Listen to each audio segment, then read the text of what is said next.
Hey, we're back. Welcome to our Fire Engineering Humpday Hangout and to our show Issues and Challenges in Today's Fire Service. I'm Chief Rick Lasky, along with my good friend and Humpday Hangout co-host, Louisville Assistant Chief. We'll talk about that in a second. I won't be saying that anymore. Assistant Chief Terry McGrath. And we are joined by the rest of our Humpday team. We've got Chief Scott Thompson from the Colony, Texas, author of the best-selling book, The Functional Fire Company, through Fire Engineering Books. One of our other team members should be joining us. Chief John Salka should be joining us momentarily.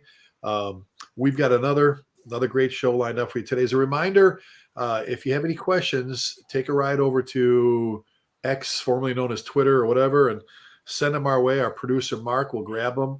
Please make sure you add hashtag FE Talk for Fire Engineering Talk.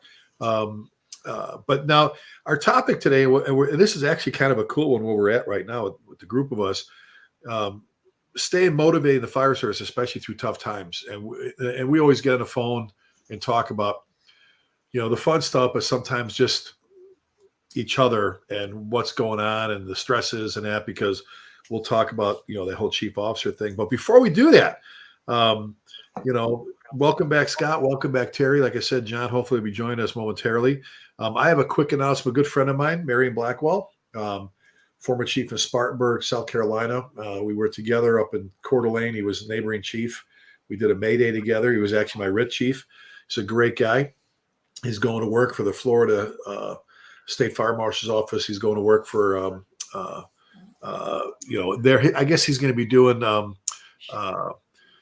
you would call it the bureau chief over standards and training, and basically over the state fire training, Florida, with the Florida State Fire Marshal's Office. So congratulations, Marion. I'm so happy for you. John and I were just up there with you. We love you.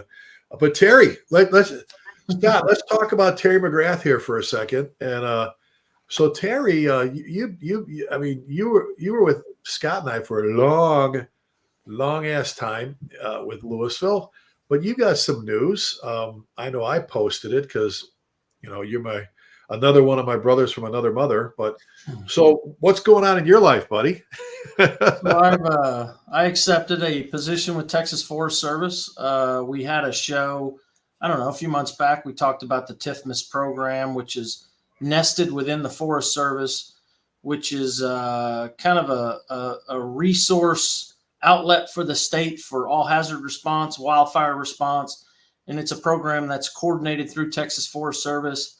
The program has grown a lot, and they had a position that has opened up that I went ahead and applied for and accepted with them. So I start March 5th with Texas Forest Service. So I'll retire from Louisville and I'll move over to the program, just providing some oversight within TIFMAS and just a lot of projects that are kind of nested in there that need some coordination and someone to kind of push them across the finish line. And so it's a great opportunity. It's exciting. It's obviously always bittersweet to leave a place that you've been for a long time and the friendships. And the good thing is I'll stay here locally. I will still be involved in the TIFMAS program, which means that I'm in regular contact with a lot of the people that I speak to on a regular basis today. Anyway, I'm looking forward to it. It'll be fun. It's going to be challenging. It's a big state, and there's a lot of travel involved, which you guys certainly aren't immune to that. Myself, I don't. Other than vacation, I don't travel. But anyway, I'm looking forward to it. It's going to be fun. It's going to be challenging, and I think it's kind of exactly what I'm looking for at this point in time in my career, and a little bit of a change of responsibility and a role. And so I'm excited. Well, congratulations, Terry. They got a great guy. Great guy. Yeah. Scott, we know this. They wanted him bad for that position. Terry's being very modest. They wanted him bad. And, when we talked about TIFMAS and TFS, when we had the show, a lot of people relate to that, to the wildland response, which they're incredible at that. In fact, I'm hoping to make it through this show. They got all the warnings out here, where I'm at. So I'm sure we had a little brush fire yesterday and a second one. So it's about ready. Everything here is still dry. So we'll be running soon. But the other half of TIFMIS and NTFS is the whole, you said it, the all hazards.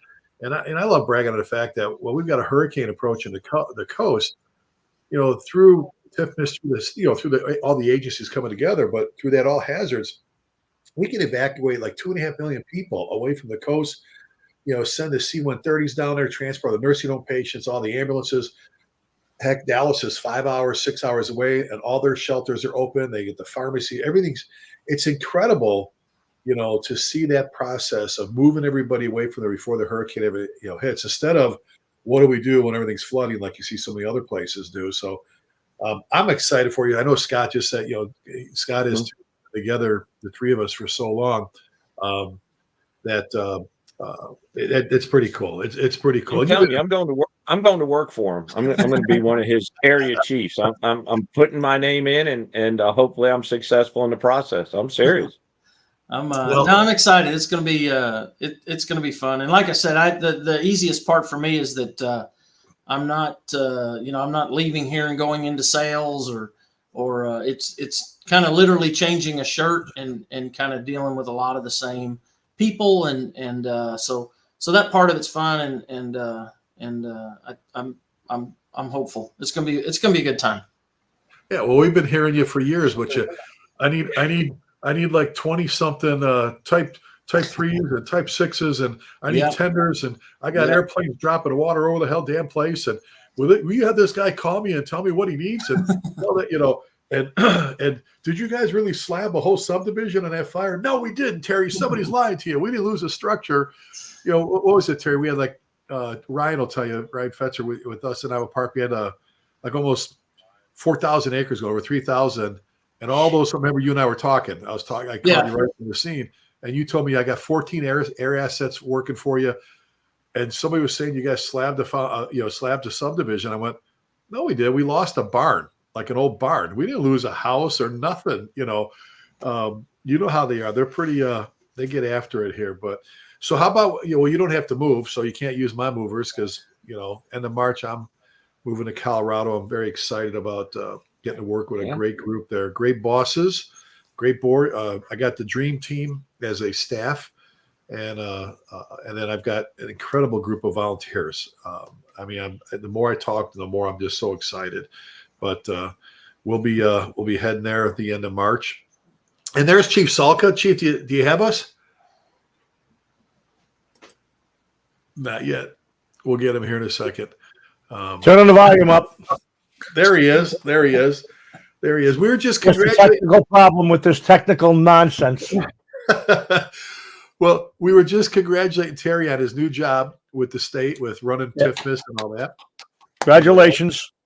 And John, so Scott and Terry, it's going to be a little bit quieter at the Salka compound. Like he runs like what he should have is like several cabins that people could just rent on all his property there, because he's got all his grandkids running around the house. Well, Johnny and them are up north. They get to go, they visit with them a lot, and every time you look at him, he's got the one little one, on his lap, another one, and he's chasing dogs around for Brian and Rachel. And so Rachel going to be a police officer again, right? A sheriff down in Rachel's gone. She's back down in South Carolina. She's with the Berkeley County Sheriff's Office, back to work there.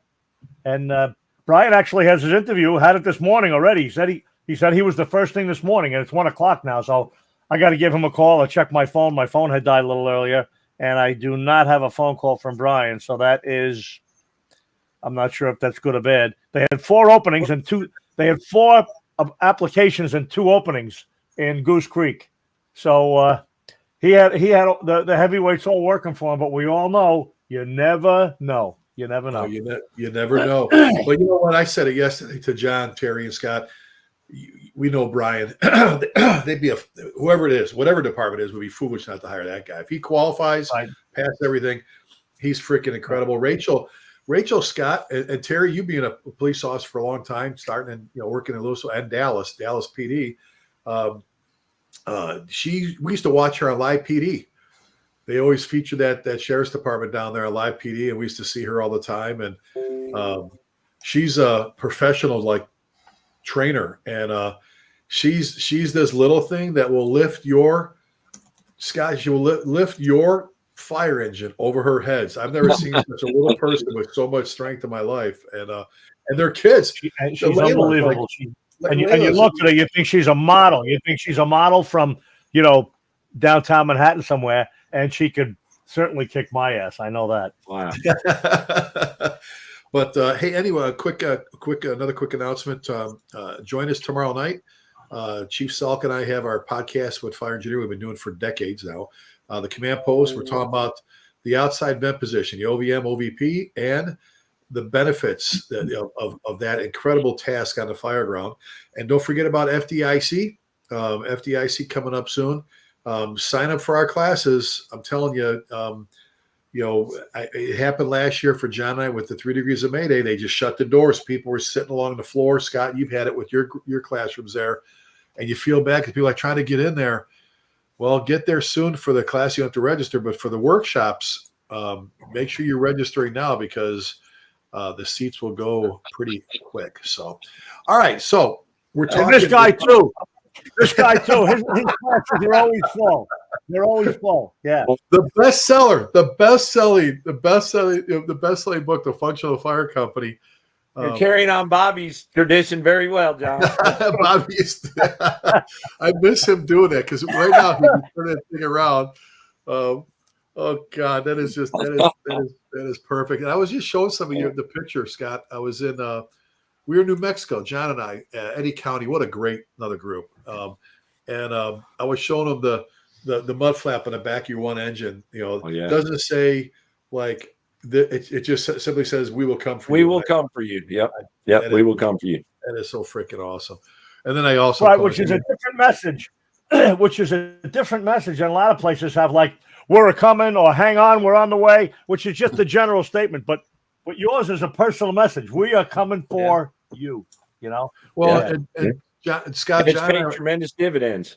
And John and I were talking about you. I said, well, usually if Scott was here, I always tease him because he's the most bragging fire chief about his department and his people. Your guys have no idea how much you brag about them everywhere. So I told him, I said, so we're going to do it for Scott right now. We're going to brag about the people from the Colony Fire Department in Texas because they're freaking incredible. Because if Scott was here, John, I just do this. John, I just go, you think he'll be done in a half hour? Yeah, he's okay. He's almost done talking about what. So I'm blessed. I just got some good folks. I love to talk about them. I'm sorry. Hey, that's what happens, right? It's easy to talk about great people. And what did Bruno used to say? When I used to say everybody wants to steal them. They want to steal you. They always want to steal Terry and Tim and Daryl. Yeah. And he says the greatest thing about great people are great. The worst thing is people want to steal them from you. And then let's get to our topic. We're talking about staying motivated in the fire service, especially through tough times. Then you have all four of us value loyalty, probably number one. Integrity is the number one core value I know we all live by, but that whole loyalty thing is huge. And we've all been burned. Every one of us has been burned by people who are disloyal. People have worked with us alongside of us. And, it happened to me when I got to Coeur d'Alene, and Scott, you and Terry know it, and John, when I got to Louisville, man, there were a couple of people there that backdoored me. One was, and I got a couple. We all have a couple. I got a couple right now. If I died tomorrow, they'd have a party in the street. Yeah, exactly. And, I find that hard to believe. I'm telling. It's funny, Scott. What have you said before? You've heard this phrase before. Everybody wants to be the lion until it's time to do lion shit. They have no idea what goes on at Chief's office, and you have all the people telling you, well, Chief Thompson, they're trying to tell you how to do your job. I go, you never did a job. Please stop that. And you sit there and listen. You go, like people tell me things, and I go, God, they must think I just parachuted into fire service yesterday. Like I've been just sitting in my house going, I don't know, So let's I won a ticket to do this job. So I won a lottery and I got the job. I knew nothing about it. They just said, here, sit here and smile every once in a while and sign a paper. Yeah, we'll tell you what to do and how to do it, and what to say and what not to say. And you sit there after a while going, I appreciate it, but how about we come together and drop the ego. The guys that they can always run the plays better than you. So I got to tell this story. You guys remember this about Tim Tittle. God bless Tim. We missed Tim. Tim was incredible, and he was a great partner for me and Daryl, and especially for me and Terry all those years. And Scott, you worked side by side with him. John knows him. And remember, I told him. Yeah. Well, remember when I was leaving, I told him, I said, you've been my partner, for 12 years, almost 12 years, my number 2 chief, but you have no idea what goes on in this office. Reba doesn't know, Melissa doesn't know, Charlene doesn't know. I mean, they think they do, but they don't know. And all the stuff, the complaints and the things and everything else that goes on there, because you really don't have to, talk about that stuff. I said, in about a year and a half, you're going to want to punch me in the nose. And he goes, oh, so remember Terry and Scott, John, you saw the picture. 6 months. I'm gone 6 months. He goes, hey, you home? Yeah. Can I come over for coffee? Yeah. Terry's laughing. He knows. I actually posted a picture. He backs the buggy in the driveway, and he comes upstairs in my big office, and he goes, I want to punch you in the nose. I go, what? It's only been 6 months. He goes, so-and-so wants me to promote him off of dead driver engineers. I said, he's grieving me. I have to go meet with the city manager, hear his grievance. He wants me to do something that's improper and actually illegal. He wants me to promote him off of dead. He goes, I can't do that. I go, I know. But no, I go, I know. And this guy, and this guy, and this guy, I go, I know. And I go, dude, I told you, they have no idea. And he goes, well, he goes, I always feel like you lied to me. I said, no. I didn't lie to you.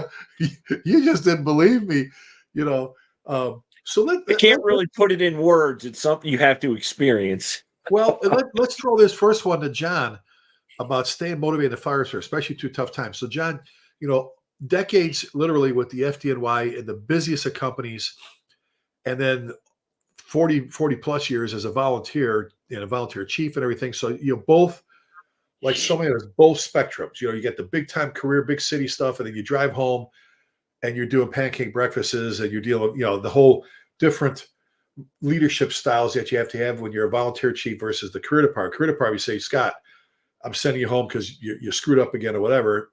You'd be out of volunteers if you were like, So all the stuff, because I brag on it when we're together about, John will be the first to tell you that FDNY does a lot of stuff great, man. They're awesome. But he'll tell you we're not perfect, And there's been challenging times for you in the FDNY, and there's been challenging times for you in South Blooming Grove. As great as you guys are there, a lot of people want to know because they look at you. You're like this fireball when you're in the classroom. I draft off your energy. Even when I know there's shit going on. Well, there's stuff going on that you're dealing with personnel problems or apparatus problems or election problems at the Valley Place, and then stuff in the Bronx, big chiefs doing stupid, all that different stuff. How did you find your motivation? Because you always amaze me how you just stayed so positive. You and I would talk, but I'm like, it doesn't seem like the guy gets down about anything. I mean, and so many people need to know how did John Salka stay positive when managing through those, the tough times in the firehouse? Well, I mean, there's really a couple of answers to that. The first one is, if you're in a good company, unit, department, it depends on what level you're at, right? If you're in headquarters, you're a staff chief or you're the chief, right? That's one thing. Even right down to being a firefighter, in a good, busy engine company or a truck or wherever it is you work. Being in a good company surrounded by other people that are motivated is a gigantic factor. If you're a motivated guy, you don't want to go to the place that everybody says, oh, don't go there, and everybody, I assume everybody has that. Even in the FDNY, there's a couple of places that if just you're an old bag of sand and you got nothing to do and you don't want to do nothing, there's a couple of places people will direct you right to, there if you want to stay motivated. For me personally, I can't speak for anybody else. Outside of that first fact is real. Surrounding yourself and placing yourself, locating yourself as best as you can amongst other good people that are motivated. That's number one. But number two is I always just like being busy. I just frankly like going to fires. I used to tell people that all the time. I'm not driving 60, 70 miles. I drive about 70 miles one way to go to work. When I was in a squad, it was 83 miles. I don't do that to go on a building inspection and check hydrants and watch TV. I do that to go to fires. If the other stuff doesn't quite happen as well as you want to, or as frequently as you want it to, or if you don't enjoy inspecting buildings as much as you do forcing a door or cutting a roof, I mean, I understand that, and that's me. I just like being active. I like going to fires and emergencies and going on runs and going on calls, and that's what motivated me. And I don't see too many people in too many places. I mean, I guess you could probably get appointed or get on the job in a small department, and I really don't know what small means, but and I guess you could get stuck somewhere. I guess you could end up somewhere where you're like, oh man, how the hell do I get out of here? I remember I was in the slowest engine in Manhattan when I got on a job in Hawaii, and all I wanted to do from the day I got there was get the hell out of there, and luckily I did. Some people helped me. I'm not quite sure why. I didn't know anybody. I didn't have any family in a job, and that was that. But outside of somebody you're physically stuck somewhere where there's no movement going on or whatever, outside of that, and another thing I say all the time is, and this at least applies to my job, but most jobs where there's more than 5 or 10 firehouses is everybody's where they want to be. Some guys say, I'm stuck in engine 11, we don't do much. I can't get out of here. And you look at the guy's record, and he's been stuck there for 13 years. And you say to yourself, what? Really? They just hired a probate class last year. You got 10 more years than all those guys, and someone went to busy places, So, I mean, I could go on, but it's pretty simple in my case, Well, you also said before, about when you retire from the FDNY to do what we're doing now and staying active with the volunteer department. You said it this weekend. You don't miss the circus. You miss the clowns.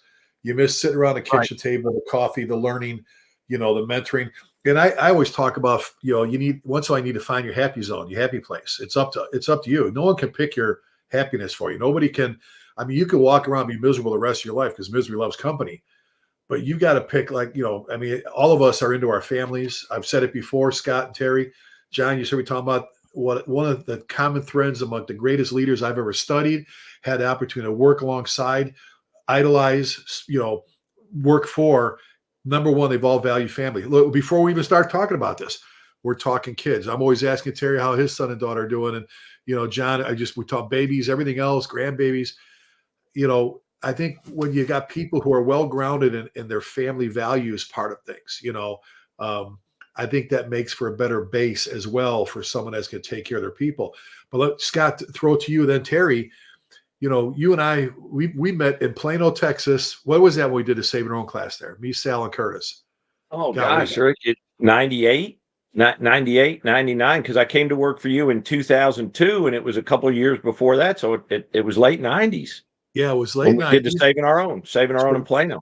We've been together a long time, okay? Mm-hmm. And through you brought me to FDIC. You introduced me to FDIC, and I always tell the story about our coffee, and I know that's not the topic, but yeah, that was awesome. We had a lot of great years and many more ahead of us.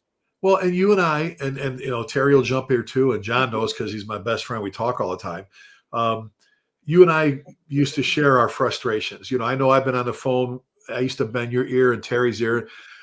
Now John has always been my voice of reason. When I'm pissed off, I'm trying to stay motivated, and somebody's done so. I tell us in class, I would call him and go, son of a bitch, and click. He'd hang up on me.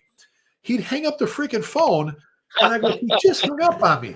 And then 10 minutes later, this is what his phrase he liked for everything. Can we talk like humans now? Are you done? Are you an adult now? And I'm like, yes, I can talk now. I love it.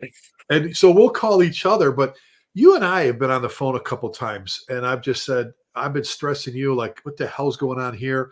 You've done, you have to have someone away from the kitchen table that you can bounce things off. I think that's what a lot of guys don't do, let alone in the fire service, where you're a firefighter, as a chief, have your network ring. John, you and I just talked about New Mexico. You have to have people, maybe met at a conference, that you can pick up the phone and go, Scott, where you at? All right, can you meet me this afternoon at TR's for a beer, for some tea? I got to just talk to someone, and I think when guys keep it bottled up, their frustrations, because most people I know in the fire service are always trying to do stuff better, and when you can't get it done, when you meet a block, for me, it's never been dealing with that. It's the frustrations of disloyal people, the ones that you go, Scott, we need to keep this between you and I. What's the first thing? They run down the hallway like they got a speaking horn.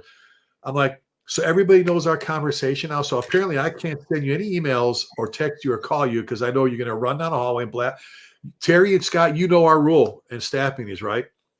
The blind faith thing. Blind faith. You leave the office and go bitch about what we're talking about. I'll demote you. I'm not putting up with disloyal people. other than that, I'll back you and support you all you want. But so what did you do? I mean, you've been chief in 3 places like me, but I'm just saying, as a boss, this different significant challenges are met with each place. What were some of the things you did to stay motivated? Well, a big one, Rick, is what you said. I've called you. I call Michael Rico because he's one of those guys who'll do what John does. He'll hang up the phone or say, "Hey, shut up. You're not thinking rationally." Or the first to say, "Hey, you messed up on this. You're a dumbass. This is on you. Just wear it and get it right the next time." But I think with me, I wanted this job so bad as a kid. I mean, I grew up where there was a volley department, always at the firehouse, and like I tell everybody, I remember the day before I got hired on in Plano, I prayed to my God and said, "Give me a job and I'll do 40 years." So now I'm keeping up my end of the deal. But we've all had rough times, but I just love this job so much, and there's so many good people. There's a fair amount of characters, but I think we're all blessed because of the people we get to hang around. I think we take that for granted sometimes. I mean, we all travel in pretty passionate, tuned in, and if you don't have that, you probably think a little different than we do. I mean, I know I could call any of you, and you would give me the time and listen. But, I think it was just as long as I'm doing the right thing for the right reason, that's enough motivation for me. Once you become the chief, you represent all evil, and people are going to hate you, even if they don't have a reason, just because you're the chief, you're an authority figure. But if I do things for the right reason, and I'm putting my people first, and every morning we start off at the table in my office, and how can we make this place better? So, I think for me, that's it. I just love this job. And my boys, when they get down, sometimes I say, "Hey, you still get to jump on a big red fire truck and go out the door. You got, there's so many people that would love to have the opportunities that we have." So it's pretty easy for me to get past that. One of the hardest things I had to learn is that not everybody's going to have the same level of passion as I do. And that's okay. I understand people go home and they got their own lives, but that was a tough lesson for me. But I just love this, and I love what being a fireman represents and the opportunities we have. Pete Lund told me, "You have every opportunity in Plano, Texas, to be a firefighter in the highest level as I do in the South Bronx. It's just going to look a little different." And that changed the way I look at things. And so all those little things, I think I close my door and I think about it, and I get over it pretty quickly. Well, and you said something before about, and like I said, John knows it, Terry, we all know it. No matter what you do, we always talk about it's a business. You can't take it personal. And I had an assistant chief come in, throw books up and down the hallway there in Louisville, was cussing. He had to apologize to all of our civilian staff because he was dropping the F-bomb. And he's like, they're talking about you and me. And I go, I know, it's life. It's what, no, I go, no. Those guys couldn't tell you about their health benefits or their pension plan to save their life. They could tell you what app they need for their iPhone or what lift kit to put in their truck. I go, it's not on their radar screen. It's okay. So don't you start taking things personal, and when you get all butthurt, that kind of thing. On the other end of it, Scott, like you said, when you get caught trying to please everybody, what did Bruno used to say, right? If you want to make everybody happy, go sell ice cream. Sometimes you have to be the fire chief, make tough decisions, and people aren't going to like it. And you can't run around in fear. Oh my God, if I have to do this, they're not going to like me, or they're going to get mad at me, or they're going to run around, or they're going to grieve me. You know what? If you're making decisions based on what's right, that's what's right. But I think one of the themes I've heard so far from you and John is surrounding ourselves with great people. Oh my God, great things happen with a great team. And I think we all talk about all the time. We talk about the Gary Apples, and you talk about yours, and John talks about his guys, and Joe Precipio, and Tim Klett, all these different guys, and so on and so forth. Think about the guys we hang with at FDIC in the conferences. They're not the guys that bitch about stuff.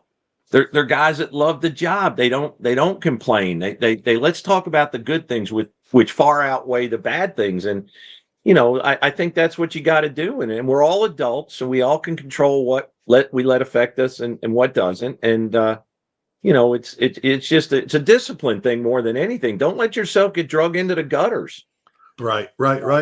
Terry, I mean, and especially in your position, another big department, especially as the admin, chief, everybody wants to be the ops chief because I get to do this. I get to, worry about apparatus and staff being a battalion chief, so go do this and all that. When you're doing budgets, hirings, firings, promotions, overseeing EMS, homeless, all the different, grants. I mean, the whole thing. It's a tough job, and sometimes you're not going to make everybody happy.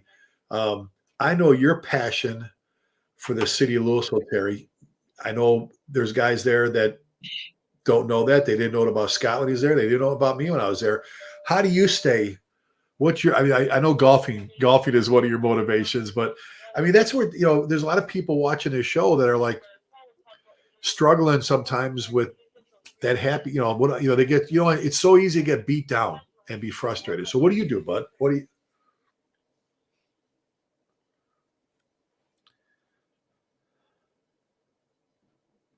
Oh, wow. Is Terry muted? Can't hear you, Terry. Terry, you muted. Sorry about that. It's okay. This job can be an absolute grind. It can. And so the ebb and flow and the return on this, what I feel like in this job, we've used the word entitlement. So you are entitled to two things in this job. One of those is a paycheck, and the other is an experience. Whether it's a great experience or not, that's up to you. But we'll give you those two things. I've spent my fair share of time in front of a therapist and counselors and psychologists and whatever. I'm certainly not immune to the struggles that a lot of people have gone through. And the only thing I've ever walked away from one of those sessions with, and it took me 4 days to figure out exactly that person was right. But she said, your spouse is not responsible for your happiness. That's on you. And of course, my instant response was, you didn't hear what I said. This is what she did, and this is what she did, and that's bull crap. And no. And she said, hey, that's on you. If that's going to ruin your day, you make those decisions, right? So 4 days later, I figured that out to realize, hey, there's a lot of truth in that. And I think there's a lot of truth in that in this job. So, hey, this is right here on my desk or behind my desk. And I don't know, there's a glare there. But I saw that picture a long time ago. I floated around, right? And I think to myself, that was every one of us at one point in time. And it might be still today. I could see John Salka looking like that, right? But he still does. If you can't find that back in, that's why you walked into this job. As you got here, you figured out like, well, holy crap, man, I didn't know there was that many, adult, daycare centers and I didn't know that was in this district and all the little things that you want to pile in to say that this isn't great anymore. But you showed up like this one day and you've allowed all that other stuff to get in and weed that out of you. And so I'm not immune to the fact that that's going to happen. It's 100% going to happen. There's a place over there in the colony that I've met with Scott a number of times called the Truck Yard. It's a therapy center. It's 100%. You sit down, you drink some beers, we talk. And you know what? When I leave, I feel better. So do I. I rely on mentors. I rely on those people that, just like you were describing, that phone conversation or that guy that has to reset you, that's important. It's valuable. Figure out who those people are and rely. And I'll tell you that at any level, whether you're a chief officer, you're a firefighter, you're going to come into this job. And in I always tell these guys, I go in 5 years when you're sitting around a table and a bunch of guys are piling on and this sucks and this sucks and they have this and they have this. And did you see what Frisco's doing and all those sort of things? I go, remember, you came here and said, this is the place I want to work. And the other thing I remind people of is that I think we will show anyone enough grace to get through any issue in your life, but it's not an excuse for you to be a rotten person. And it's not an excuse for you to come in and ruin the experience that these other people are trying to have. It's okay if you come in and you're having a bad day. That's what we should be about, is lifting each other up and reminding people. And you know what? If at the end of the day, it just doesn't work for you, go do something else. Like, figure it out. But you come in here, well, I know this place got a good pension and listen, that's wrong on so many different levels. But, for me, it is those people that you can call that will reset you. You know what? The other day, I'm listening to, a bunch of podcasts because I've been spending a lot of time on the road lately. So yesterday I just finished that Scrap podcast, and it was Clyde it's Clyde Gordon from Houston, right? Hey, you can't get done listening to that hour and 20 minutes and not kind of figure out, like, first of all, that's Clyde Gordon right there, however old he is, but that's him. And you know what? He talks about all this. Like, this is why we came here, and this job is fun. I just want to go to fires. I mean, all those sort of things. Those things help me a lot because you get to listen to somebody else kind of, validate a little bit, but also to remind you there's a reason that you came to this job, whatever it was that brought you here. Find out what that is and reset that. Well, and there's a lot of people, like we talk about, you've heard me say it plenty of times, little boys and girls want to be you. Little boys and girls want, go to Toys R Us, and no disrespect to anybody that works for FedEx or UPS, but no, there's not an aisle full of FedEx or UPS trucks. There's an aisle full of ladder trucks and pumpers and helmets and coats and ambulances and little boy. So I'll just throw this out there. I did an article for our viewers. You can go to fireengineering.com and pull it up. Type in my name. And the article is Firehouse Survival. Now, the class I teach is us versus them. And we've been talking about them. They changed the subhead to dealing with him because they didn't like us versus them. But it's that article I did. It's on the class where things kind of happen accidentally with all the emails and stuff about staying motivated. How do you deal with them? How do you deal with the T-shirt wearers in your volunteer place that, they just want the pager and to stay in a part department? The morale killers, the career guys just there for a paycheck.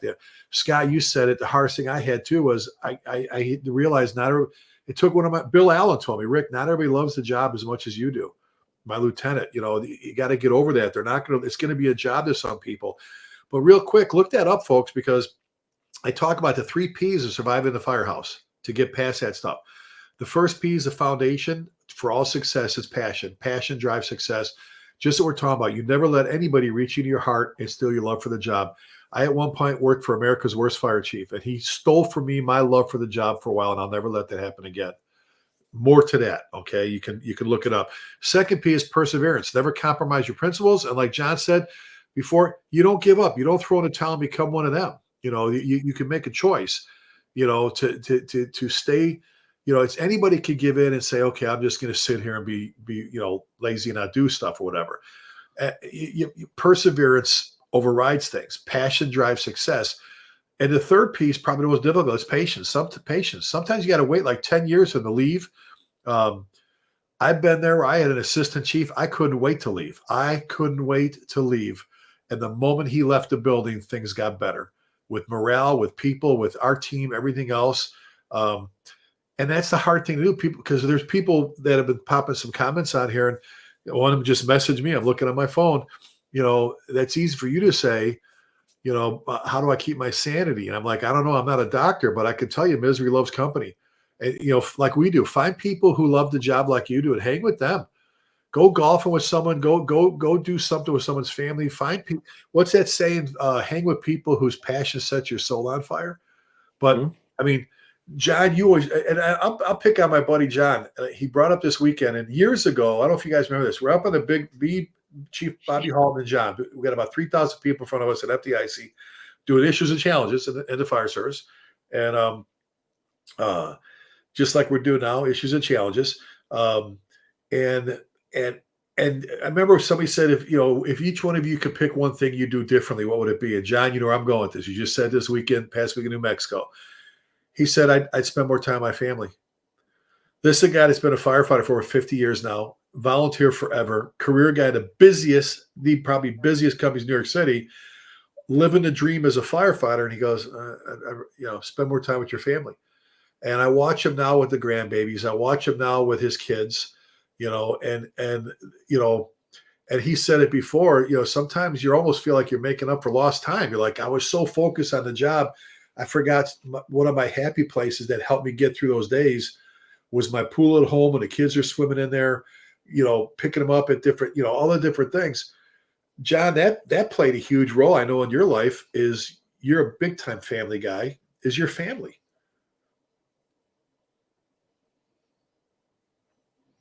Was that for me? Yeah, that's for you. Sorry, I thought I lost you for a second. Yeah, family was. I heard you mention my name, but I didn't know you were still hanging on to that. That's the end of it. It's because all of us have been either you've been in the volunteers or you know somebody was in the volunteers, right? Or you heard us all talking about it. And when it comes to the motivating factor, what most people are looking for out of the fire service, look at a volunteer fire company or volunteer firefighter who's in a little bit of trouble. He's jammed up. He did something wrong, serious enough that he's sitting down talking to the chief about it, right? And what's the worst thing you can do to a volunteer firefighter, as far as discipline goes? What's the most severe thing you could lay on him, right? Take his pager away and tell him you're suspended, no responding for 30 days. What? Right. Not with pay or without pay. No, that's for a job. This is volunteer. There is no pay. What? I can't go to fire calls? I can't use my blue light? I can't, that's the most upsetting thing for the typical, let's say typical good volunteer firefighter. But that really holds true for career guys too. Most career guys are there for the work. We're there for what we do. And obviously for the people we work with, but that's almost a non-issue. Great people in the fire service is so common, and it's so, everywhere you go, 9 out of 10 guys, 9.5 out of 10 guys and gals are great, and they love being there. And that old story about 10% of the people at the top work really hard, they make changes, 70% in the middle just sort of do what they're supposed to do and follow the rules, and 10% at the bottom are dirtbags that don't do anything. Whether that's true or not, I don't know. But I think there's a much greater percentage of people that are doers and lovers, guys that love the job and come in early and stay late and show up at the stuff off duty and stuff like that, Well, and one of the things I mentioned this to you guys before. My roommate for 2 spring trainings at the Chicago White Sox, we talk about attitude and dealing with things and finding your happy zone. A lot, there's millions of books written on change, and all that stuff. Was, I remember he posted a meme. Ron Kittle, he played with the Sox. He was Rookie of the Year in '83, All-Star. Went to play for the Yankees. Came back to play for the Chicago White Sox again. He's the big PR guy, the ambassador of Chicago White Sox. So we do our Facebook stuff back and forth with us and Twitter. And he posted this about 3 years ago. And I think you guys have heard me say this before about dealing with change in yourself. How to deal with those times, whether you're maybe you're depressed right now with what's going on, you're not happy, you feel like the world's closing on you, that things aren't going right at work, you missed that promotion, whatever. And he posted a meme that, oh my God, this is like the simplest thing. He says, this is all he did with his meme. It was just words. He said, I got up this morning and didn't like what I saw, so I changed just like that. I got up this morning and didn't like what I saw, so I changed just like that. And a big thud you heard was like 2.1 million books on change being thrown in the garbage can, because we all have programs on change and this. And he's like, it's up to you. The only one thing in life you have absolute control is your attitude. Anger, happiness, and sadness, I've said this for years, all emotions that come and go out of your day, your week, your month, your year. But only you can choose your attitude. You can choose to be happy. You can choose to be mad and sad, whatever. It's up to you. And I think, and Scott, I'm going to ask you, we all talked about it, hinted towards it, that network ring that you have to have as a chief, as a company officer, as a firefighter.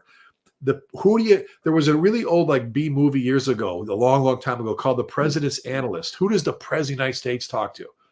Because this, if you share everything with your number 2 chief, you might as well keep your suitcase packed. As great as they are, that's come back to backfire on more people when you trust them, but I'm just saying you can't, there's things you don't say because they're going to run their mouths or get mad at you and talk to some whatever.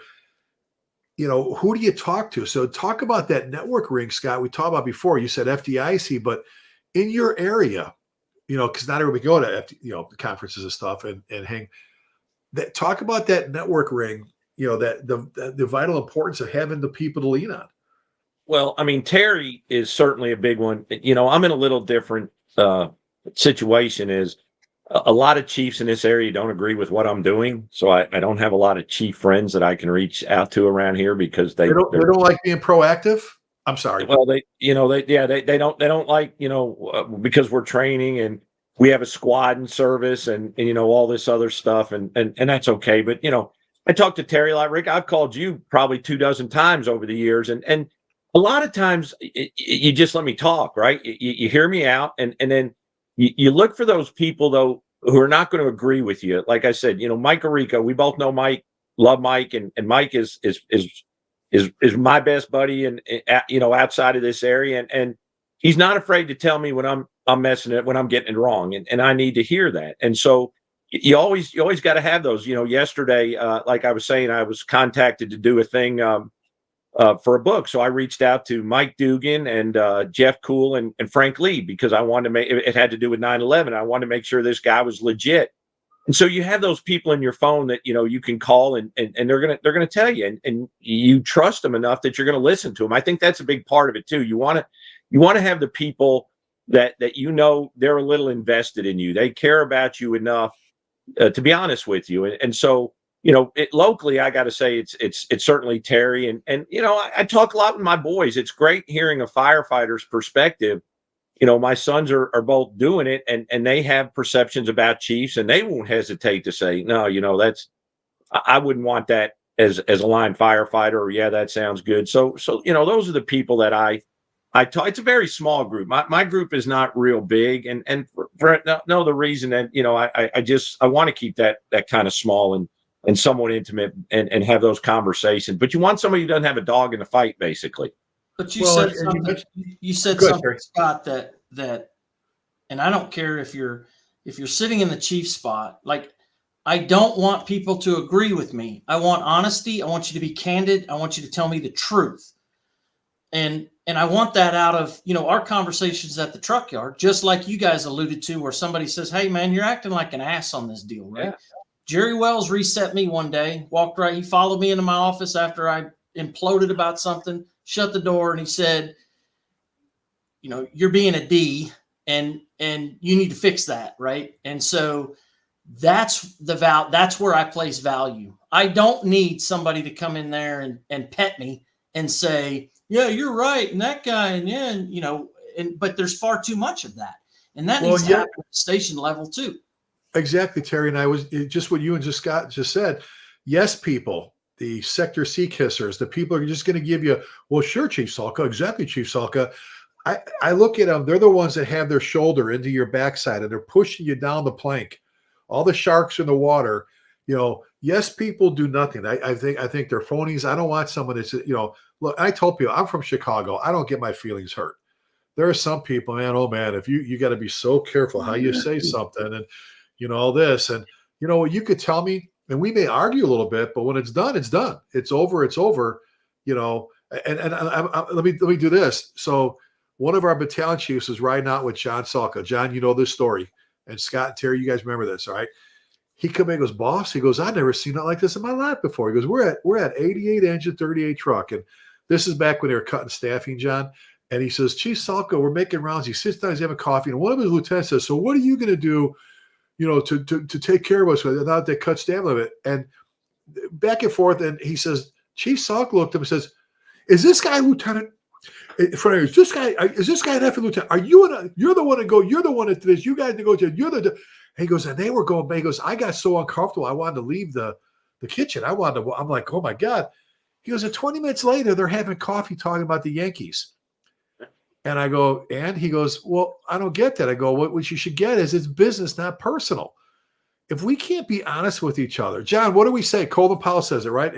It'll hang in my office in Estes Valley, the Estes Valley Fire Protection District. When we're debating the issue, this is right from our idol Colvin Powell. We're debating the issue. Honesty means giving, or loyalty means giving you honest opinion. We think I like it or not. The debate, the argument at this point stimulates me. However, when a decision's been made, I expect you to leave like you own the plan. And that was our rule in Louisville, right? When we're in a staff meeting, I don't care. There are things I had to leave with City Hall, and I used to drive around for an hour. We've all done it going, "Geez, how do I sell this to the guys?" You know what? The worst thing you do is bitch down and bitch down to your people. You got to find a way to market it. But if you're going to be in my office and we're going to talk and you're going to go and bitch about the other people, I'll demote you yesterday. You know what I'm saying? Loyalty means everything. And that doesn't mean you're always going to agree. And John, we're big Blue Bloods fans, right? The show Blue Bloods with top Lieutenant Gormley. If you remember, I just had to leave one that wasn't quite over to come out here for this. Yeah. What did he say when he was in a big meeting down at police headquarters, one PP, whatever they call it, and he got up and said, "This is wrong," and he was all mad and yelled and steamed. And then he got called. Remember, he got called back to commission, and he was packing. He came with his box. He says, "Well, I got mad. I'm a sergeant, and I yelled at the commissioner in front of all the big chiefs." And remember, and he shows up with his box like he's being fired. And Tom Selleck, the police commissioner, says, "You're not going back to your precinct." Because I kind of figured so. He goes, "You're coming to work for me as my personal." He goes, "I need you. You're my connection to the troops. You're the voice. You're anyone else here is going to tell me what I need to know. You're going to tell me what they're thinking. You're going to tell me." And I love he's the guy when you watch it, he'll say, boy, how he says, I can't say it like you guys. Yeah, he goes, boss, this is not going to go over good. Or boss, this ain't right. Or hey, I'm telling you this. And he's like the soldiers, John, we talk about Omar Bradley, the GI's general that could come to him and say things. And he tells them, that's it, man. And I think that's so important to have that kind of, relationship where you have someone that could tell you something. You go, and if we get it, we go back and forth. All four of us have argued about shit. And all four of us are the best of friends. You know what I'm saying? I mean, it's a business, not personal. And there are some people that walk that plank and they're so worried about this and that they don't want to say nothing, that you can't do that. And I'll say this to a young firefighter out there. If you're going to walk around with your heart on your shirt sleeve, you need to go work for Taco Bell because you got into the wrong business, man. Go ahead, Scott. Rick, you bring up a good point, and this is what I struggle with, and I don't know of a better term to call it other than cowards. They'll crawl down the hot hallway, but we call them drive-bys. They look for every opportunity to take a shot without being identified. They'll get on the private. They'll start texting guys and they'll try to rile up a gang, and they can be sitting right next to their officer, and a survey goes out, and they'll gripe about something when all they have to do is go, hey boss, what do you think? We take this up the chain and talk about it. But they thrive on the drama, and they thrive on they don't want to see anybody be more successful than they do, or they get that victim mentality, right? They didn't do well on the promotion, and I agree with John. 99.5% of the people doing this, I love them and they're great, and I would trust them. But you got those spoilers that have individual agendas. It's not about the mission. It's not about the team. It's about me. Well, Scott, so how do you keep? That's what I'm getting at. We forget the 99.9% of the women and men that are out there. They're kicking ass and they're dressed and they're into the job. And you leave. You're like, I can't believe I get to work with these people. This is so cool. Mm-hmm. But how does Chief Scott Thompson? Because it's so easy to dwell. Terry always reminds me. Out of the blue, Terry will send me a text sometimes and make my whole day. Because he used to say, once in a while, Rick, you got to remember the good shit you did. Because it's so easy to dwell on the tough times in your career. How do you deal with that? How do you deal with the 1%? What does Chief Thompson do? Well, Rick, I've had to come to the mindset, and I'll tell you, I made that mistake when I came into the colony. I wanted to try to please everybody. I wanted this to be the place where everybody wanted to work. And this is why we're too quick sometimes to say you can't please everybody. And when you say that, you start writing people off. Now, I get it. You can't please everybody. I get it. But if I say, man, I can't please John with his problem, I can't please Terry, I can't please Rick, pretty soon I'm the only one left in the room. So I was like, if I get up every morning and my intentions are to do what's best for the men and women of the organization that I've been entrusted with, why can't we make this a great place? But I am here to tell you, no matter how hard you try, no matter how cool the fire trucks are, what the benefits are, all the things, you're always going to have a few. So I've kind of stopped paying attention to those guys, Rick. And it sounds but I was taking my attention away from those 99.5 that were doing great things and letting these guys spoil the whole. And I made this decision a couple years back. I said, if you don't have the courage to come in and speak your point and be an adult, then if you're not a contributor, then your opinion doesn't count as much. And I'm sorry to say that, but we're all adults. Nobody here had the deal where if you don't become a firefighter, you're going to lose your trust fund. We've all chose to do this. And just be an adult and just have enough courage to think about it and speak your point. So I'll be honest with you, Rick. There's some guys I just said, listen, I gave it 15 years. I tried. You're never going to come over to our side. You're great at flying under the radar.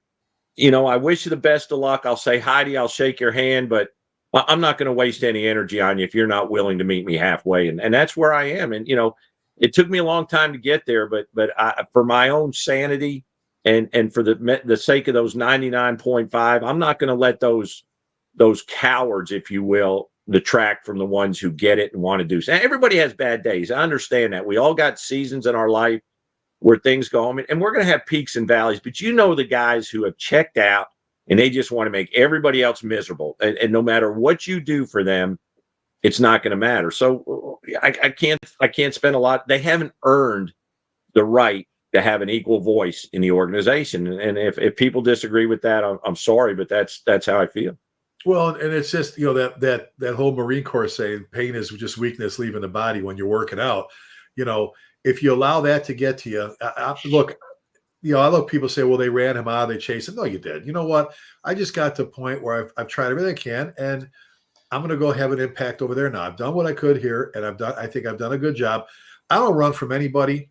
I don't let anybody bully me. All four of us talk about all the time, and we're not saying it's a brag, but I'm going to be a fire chief again somewhere. I don't have to worry. I'm an honest person. I live my life based on integrity. My core values. If you can't, that's the best we can do, right? That's the best we can do. If you can't live that way, then we're not going to get along.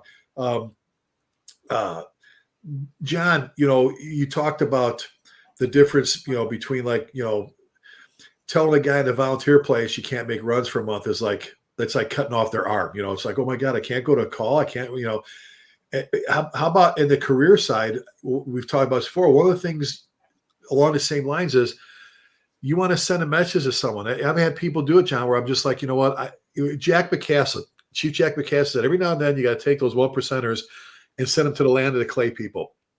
Station 157. Send them there where they can just sit there and they all just, and you got to focus on the positive people, because John, talk about that. When you don't focus your efforts on the people that are busting their ass for you, what eventually happens with the good guys when you don't pay attention to them? Yeah, it's I hate spending so much time talking about so few people, but the point is they are a fly in the ointment. No matter how good your fire department is, no matter how big it is, no matter how great companies are, you always got a guy or a gal here or there that just tarnish the whole thing up a little bit, for you. So it's I give people a fair shot. I hate to do it now, and I'll admit it here, and this will be replayed. A lot of people will hear it. I hate to treat shitty people good. I do. I hate wasting. I hate wasting goodness on them. But you got to treat them fairly, at least, right? You got to give them the same breaks and the same opportunities as everybody else. They don't. What you don't have to do is up to you, obviously. But the point is there should be some fee.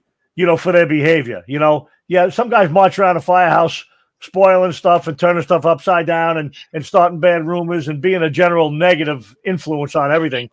And then they want to be part of the 20-year reunion, and they want to go out and help design a new rig, and they want to, help decide what kind of new hose they're going to get. The department's putting a little group together. And you know what? You can't totally eliminate them, but I want to regress 2 steps to something else you said a moment ago, was about, so how do you do it? How do you deal with these people, right? Guys, rule breakers, guys that are just anti into the job, right? They're out of the job, right? But I've had no problem dealing with it. I never really read, what you're allowed to do. And there's one thing you're not supposed to do in the FDNY. You can't take a guy's mutuals away. The shift swap. You can't take his mutual ability away as a disciplinary procedure. And that was the first thing I always did. That was the first thing I always did when I was captain. Somebody messed up bad enough. That's the first thing I did to them. No mutuals. What? You can't do that, Cap. I said, watch me. Get out of the office. And that was the end of it. Most of my discipline was short conversations. And of course, you could rescind it and I could say, okay, never mind. You could do mutuals. But I would move his mutual partner to another group. He wouldn't be opposite him anymore. He'd have nobody opposite him, So that's just getting creative on. It's just that, and we all know that. We've all been bosses all the way up through the ranks. You guys all went past me, right? You got to be creative when you want to try to straighten the people out. And I've straightened a couple of people out. I don't mean me personally. I was part of the group that helped straighten a couple of people out that turned out to be really good, positive, contributing members of the company that if we'd have just ignored them and left them alone, they'd probably be the same way they were then right now. But instead, I jumped on them, lieutenants jumped on them, a couple of senior men jumped on them. They got excluded from a couple of things that the boys were doing.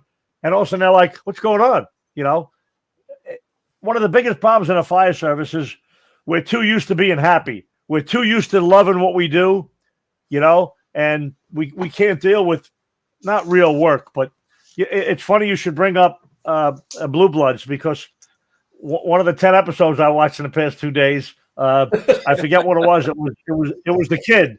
It was the kid that's the patrolman, you know, talking to his dad about something. One of his friends or one of his fellow cops got jammed up for doing something. Nothing really bad, but they ended up taking him and assigning him somewhere offline where he was valuable. He knew a couple of languages, and they were doing something new. And his friend was all upset and said, talk to your dad. He's the commissioner. You got to get me out of here. I got to work in the street, you know. Now the son's having a conversation with the father, and the father's saying, hey, this is a big police department, NYPD. We got a lot of needs. We have a lot of things going on here. Sometimes you get stuck. You got to do something for the job that's not fun for you. That doesn't fit into your plan. Yeah, but Dad, he can't even get promoted there. There's no supervisors in that unit. He said, you know what? Part of the game. He's not going to be there forever. Right now, the job needs him to do something, to get something done. Sometimes you got to buckle down and give it to the job, give it back, pay back the job. Which is what guys in my job do. You know, when somebody goes to headquarters, a John Norman goes to headquarters and calls me up and says, hey, I need you in the rescue battalion for 3 months. You know, I don't want to go there, but I'll go because John Norman asked me. And he said, the job needs it. We need you to do that right now. So sometimes you got to do that as well. It's, you know, we love the job so much. We have so much fun doing it. When it's not fun, sometimes we think there's something wrong. We got to get out of that situation. We got to, you know, go somewhere else. John, you make a great point, though. You know, this is a job. It is a job. We get compensated to do something, and with that job comes some things that we don't want to do, right? And I think we've lost track of that. And you know, entitlement is a deal, but I'm going to bring up another word, and that's gratitude. I think there's a lot of people that just don't have that gratitude. It's all about me again, and it's. We don't understand that we're going to work and we're going to do things that we may not like to do. That's recreational. When we're only doing stuff we like to do, that's a hobby. But you're coming to work, you're getting a paycheck to do certain things. And I think you're exactly right, John. We get so focused on the great stuff that when we have to embrace the suck a little bit, we revolt. It's how dare you make me do something I don't want to do. Well, and you brought up John Norman. Right. I remember back when we were doing the Saving Our Own program, Hot and Heavy, and obviously John Norman was John, Sal Marchese, Donnie Haid from New York City, Ray Hoff, the five. We were the first five that taught that program. And I remember John, I called John Norman. He was the commandant, the commander of Rescue 1 at the time, the captain. And he goes, yeah, they're sending me to the Rock for 6 months to teach foam. I went, foam? They're taking you, the captain, the commander, off of Rescue 1 to the Rock to teach. He goes, hey, when a one-star chief says you're coming to the Rock to teach foam, you go to the Rock and you teach foam. And he goes, you know, that's right. and just what you said. He's like, you know, and sometimes, you know, I've always said you want to see the true measure of a guy or gal. Don't promote them or discipline them, right? You know, but or see back to the mission, react. The men, hey, the job is the mission. The mission, teach foam. Tells a lot about character. Also, how people react when things don't go their way. That's probably one of the most telling signs to me of character. And we're all going to have those periods, but how do you react when you don't? Like what you said, when just don't promote things them don't go your way. Something, and you'll see who they are. Hey, T, as we close things out here. Your closing thoughts on, again, staying motivated in the fire service, and then we can talk about our title, stay motivated in the fire service, especially through tough times. Closing advice for some of our viewers, whether it's a firefighter, a chief, or whoever. I mean, I think it comes down to where you want to put your energy. And so if you want to sit around the table and get sucked in the vortex of that, then but you know, the amount of stuff out there now that is so easily accessible. And I'm saying shows like this, the books, the podcast, you can go to YouTube. You can go to YouTube and pull up any fire scenario that you can think of, and immerse yourself back into the stuff that you are, So I think that at the end of the day, there are a number of avenues. Figure out what works for you. But what I think is most important is that when you came into this job, you came into this career, you accepted all of the potential danger and what is very, very, I always say this job has a high price of failure, and you've accepted that. And so something drew you into this. And in the meantime, there's distractions, and you let the distractions get the best of you. Go to a conference. I'll tell you what, schedule the time, go to FDIC, come back from there after 3 or 4 or 5 days and tell me that you're not just a wee bit energized and have a new perspective, or your passion's reignited, or whatever the case may be. At the end of the day, you know what? Find a couple of people that do right by you. That, for me, that is you, Chief Lasky. That is you, Chief Thompson. Because if I need to have a conversation with somebody, I call you guys, and it helps. And so I think there's a number of ways you can solve this problem, but are you just going to sit back and just, whatever, you can Winnie the Pooh thing this to death if you want, or go out there and be proactive to make the change. Terry, I don't know if you have one yet, so we can hold off till our next show. But if somebody want to get a hold of you, you want to wait till you get your new email and do it then? That way you don't miss anything. Yeah, it's fine. But T. McGrath at City of Louisville for now. I'm actually on the payroll through March. I'm just gonna let my vacation run out, so I'm not losing that for anytime soon. But yeah, that'll work. And then by next month, I'll be settled in and figure things out. So T. McGrath at citylouisville.com. Okay, hang in there, T. And we're gonna talk after we go off live. But Scott, closing thoughts, and then we'll move to John. Doing this to me is a privilege. There are thousands and thousands of people who would love the opportunity to be able to do what we get to do every day. Is number one. And so think about that, but also, we're all responsible, like I said, for how we react to things, and we can do one of two things. And Rick, you hit on it, John, Terry, is we can look in the mirror and say, is this something that I'm willing to work through and do better, or I'm going to throw up my arms and quit and let somebody else take control of my attitude and my emotions, and somebody else is going to cause me to be miserable. If you don't like the opportunity you have, I think I heard Mike Rowe say there's like 4 million open jobs right now that involve relatively zero skill that pay very well. Go do something. I've gone to several fire departments chasing certain things, but the minute you start depending on somebody else for your happiness, for your attitude, man, you've given up. You've quit, and you're not exercising, what being adult is all about. So that may sound a little harsh also, but that's the reality of it. And remember, this is a job. You are getting paid to do something. It's an employment contract. If you want to get in touch with me, Scott at fireserviceleadership.com. Well, that's a great point, buddy. Like I said, whether you career volunteer, little boys and girls want to be you. And if you're miserable doing it, it's time to walk away. Not having a bad day or bad week or bad month, but if you're that miserable, you know what? Nobody wants to be around. The only guys that are laughing go along with it, people are scared of you. So that's a great point, Scott. And what do you want your legacy to be when you walk out the door? Think about that. Exactly. Chief Salka, closing thoughts? Staying motivated? It's like everything else in my life is pretty simple. The first thing's already been said. Surround yourself with people that are to the job, that love the job, that are similar on lots of ideas, and there's nothing wrong with that. I have no problem hanging with people, working with people that think a lot like me and have a lot of the same values. And that's one thing. The other thing is go ride with your neighbor. Go to work with your adult if he's an adult. Go to work with your neighbor if he's a sanitation man or a businessman, or he owns a bakery or a bowling alley or something like that. Go to work with somebody else for a week, and you'll come back. Yeah.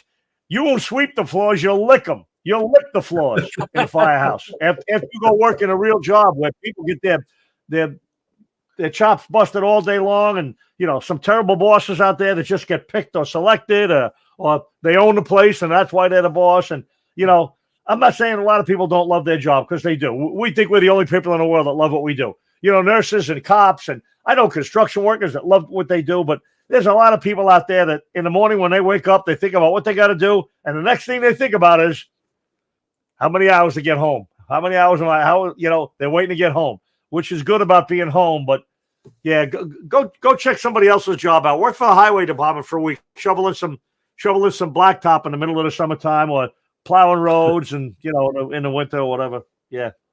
Exactly. John, if they want to get a hold of you, good email. It's a great point, buddy. Chief John Salka at gmail.com. And I'm just going to simply say, be stubborn with your passion. I'm telling you, I let somebody reach into my heart a couple of times. Scott and Terry and John, all three of you have been there in my life, where a couple of times I've let people reach into my heart and steal my passion for the coolest job in the world. Volunteer career don't matter. I'll never let that happen again. I don't, there are people out there that are going to say little things to you folks to try and trigger you, little triggers. They're going to say little things to kind of steal your moments from, because inside they're not happy. Inside they're this. Don't let anybody chase you from a job. Don't let anybody chase you from your happiness, man. Once you do that, you're in the river going over the waterfall, and there's no swimming against the current. Be stubborn with your passion for this job, okay? Like I said, trust, loyalty, family, all that stuff is huge. So, Terry, congratulations on the new job. Absolutely. Well, to you too. You kind of brushed over your whole deal. So, well, I'm telling you, I have to guard myself, because I am so excited about this opportunity for you guys. For our viewers, starting officially probably April 1st, Estes Valley Fire Protection District, Estes Park, Colorado. I have the honor of serving as their next fire chief. It's a great place. The board is great. The staff is, like I said, the dream team. And I can't go. Every time I talk to a volunteer firefighter, I get excited. Come on up for a visit. If you're there, please stop by. Hey, we're all on social media. You can hit us pretty easily, or just shoot us an email. Our next show date is March 20th. Next month, we have the third Wednesday. We always talk about fire engineering. Just go to as John would say, the masthead, fireengineering.com, gems for EMS, Firefighter Nation, Fire Apparatus, FDIC, the Fire Academy, on and on. Everything you need is at the website you're at now. There's some great podcasts at evening. Don't forget our podcast that John and I have tomorrow night, the Outside Vent Man, the Outside Vent Position. Again, the nightly podcasts are great. In closing, we always ask you to please keep the men and women, armed forces, in your thoughts and prayers. And remember this, never forgetting means just that, never forgetting. Be safe. God bless you. And we'll catch you next time.